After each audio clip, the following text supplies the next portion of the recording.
just what raising the debt ceiling is. Raising the debt ceiling is paying the bills for everything you've already done, including the tax cuts in 2017, which weren't paid for. It's not a reasonable demand. So it's going to have to get to a negotiation, and it's going to have to get to a negotiation over something that parties that don't view the world the same way can work through. I think that will end up being a discussion about what the funding levels for the next year should be. And as I say, the sooner they get to that, the better. The idea that you can negotiate over the debt ceiling with confidence that you will not make a mistake, I think is foolhardy. Because we saw in 2011, we almost went over the cliff, and I don't know you can avoid it at this point. And what should the Fed do, given that it's fighting inflation, there's this risk down the road? Yeah, the Fed has an awful lot of things that it has to juggle. It's focused on dealing with core inflation. It's dealing with the financial situation after the failure of several banks. And now it's dealing with the uncertainty that we could have a political crisis create an economic crisis. Should they pause? So whether they should pause or not, they're obviously deciding that as we sit here, and they'll announce it very soon. I think that they've been very clear that they're going to get to a place where they do pause. If it's after this meeting, motor loaded. I don't know. I personally think that they've made good decisions. Punch the like button. Time. Subscribe. They do need to pause to see Musa if Ben Judah tightening is actually doing some of their work for them. So then, Emma, whatever President Biden is fixing. Hit the like button. Hit the like button. Subscribe. Musa Ben Judah at Musa Ben Judah. Hit the like button, will you please? Ooh.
Motor loaded. Hit the like button. Punch that like button. Subscribe, will you please? Musa Ben Judah at Musa Ben Judah. Hit the like button. Subscribe, will you please? Thank you. Thank you. Shalom. Peace, love, and happiness.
better, much better, much better.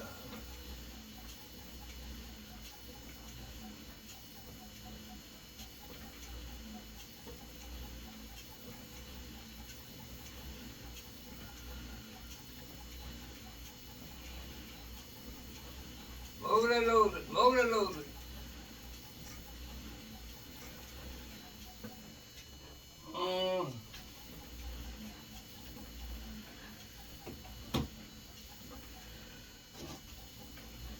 To the Orpheus's wife.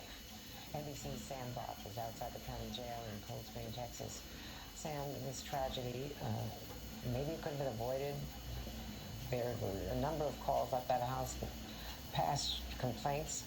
Tell us all you know about this arrest.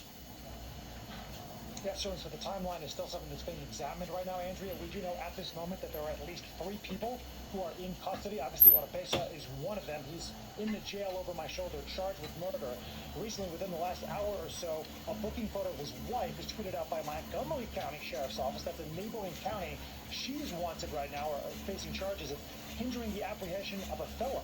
And then in addition to that, there's another man, Domingo, we're told, who was in this jail as well on a marijuana charge, but somehow has been linked to aiding and abetting authorities believe Oropeso's escape. So, Indra, fast forward, I should say, really look within the scope of this from the last 24 hours. Authorities just yesterday said they had no idea where he was. Turns out that was not entirely true. We found out this morning that earlier in the week, when there was what we thought was a false alarm at a nearby Highway 101 main road, around a number of schools actually that had to shut down, if you recall, turns out Oropesa was actually on foot at that point, scarily enough, potentially near children. That was on Monday, and then authorities knew he was in the region. Apparently, he had obtained another cell phone. He ditched his first one and was communicating with contacts. They get a tip yesterday, Andrew, at about 5:15. By 6:30, they're in a nearby town of Cut and Shoot, which is not, another part of Texas. It's not on the Mexican border. It's 15 minutes from where this brutal massacre took place. And authorities arrive and are able to miraculously, without incident, without injury, remove the murder suspect from where he was hiding inside of a closet underneath clothing. Now, as you're trying to sort of process all of those pieces of information, as you mentioned a second ago, so many questions about how long it took to actually arrive at the home of where this massacre took place. We heard from the deputy sheriff, who said that the topography there, just the size of the potholes all over the roads, means it's not just 30 or 45 minutes from here normally, but beyond just that, just to get into the neighborhood, they had to divert deputies, Andrea, who were dealing with an aggravated robbery, to go over to that home. They'd received so many calls about gunfire in recent months, but they weren't necessarily sure where this was going, and they stumbled upon an absolutely horrific and unconscionable crime. Sam Brock, all those details, it's just incredible. Thank you very much. And Mike won't really make much of an impact here. Local officials here, we're hearing the same thing from them. They have already declared a state of emergency in El Paso, several other Texas cities as well, Brownsville, Laredo. Andrew, I want to show you the scene here, though. You can see it is still very active, and there are right now supplies being handed out. Much more orderly process right now than it was several moments ago when this truck first pulled up, and there was a mad scramble to get some of these supplies, food, water, really showing the desperation that some of these migrants feel here. And we've been speaking with them all morning. Some of them have been here for days. They've been sleeping outside of this church, desperate to figure out where to go to next. And so one woman from Venezuela says she's trying to get to New York. And Andrea, we were here several months ago, as you said. We were here when the president visited El Paso, also the month before that. And this group seems much...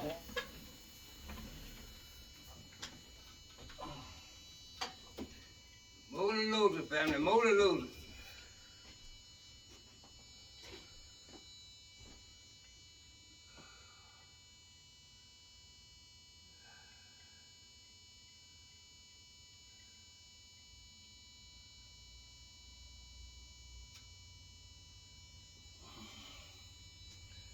Move the loser. When you see me on YouTube, hit the like button. Subscribe, will you please? Thank you. Move the loser.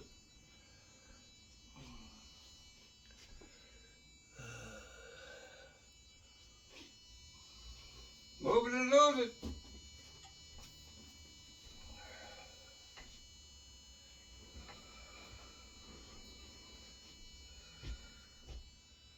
Move the loser. When you see me on YouTube, hit the like button. subscribe, please. Thank you very much. Peace, love, and happiness. Shalom.